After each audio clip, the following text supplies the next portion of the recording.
Hi, hello, నేను మీ గుంటూరు అబ్బాయి వాళ్ళ మదర్ని. దోసపిండి కాస్త మిగిలింది, అయితే అది ఎవరికి టిఫిన్కి సరిపోదు, అందుకని స్నాక్ లాగా చేస్తున్నాను. అయితే ఆ కొంచెం కూడా సరిపోదని చెప్పి కొంచెము ఇందులో బియ్యపిండి యాడ్ చేసుకుంటున్నాను, సరిపోదు కాబట్టి. ఇందులో కొన్ని కట్ చేసుకున్నటువంటి ఉల్లిపాయ ముక్కల్ని యాడ్ చేసుకుంటున్నా, కొంచెము కరివేపాకు, కాస్త జీలకర్ర,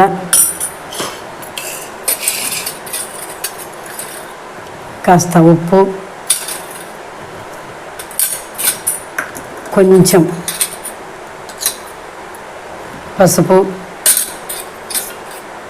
కాస్త కారము, అంటే కొంచెం మెత్తగా రావడానికి కాస్త సోడా ఉప్పు కూడా యాడ్ చేస్తున్నా. కలుపుకున్నటువంటి పిండిని సింపుల్గా ఇలా చిన్న చిన్న పునుగుల్లాగా వేసుకుంటున్నాను. ఇది స్నాక్ లాగా బాగా ఉపయోగపడుతుంది, పిల్లలకైనా మనకైనా. అంటే ఒక 10 నిమిషాల్లో రెడీ అయిపోతుంది, ఎక్కువ టైం పట్టదు, 10 నిమిషాల్లో అయిపోతుంది. చూడండి, చక్కగా వేగిపోయినాయి. ఇంకా తీసేసుకుంటున్నాను.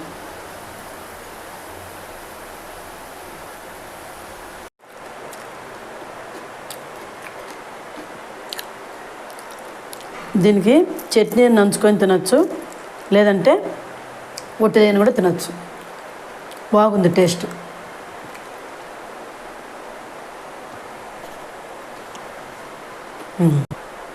ఇలా మీరు కూడా చేసి ఎలా ఉన్నాయో చెప్పండి, లైక్ చేసుకోండి, సబ్స్క్రైబ్ చేయండి, షేర్ చేసుకోండి.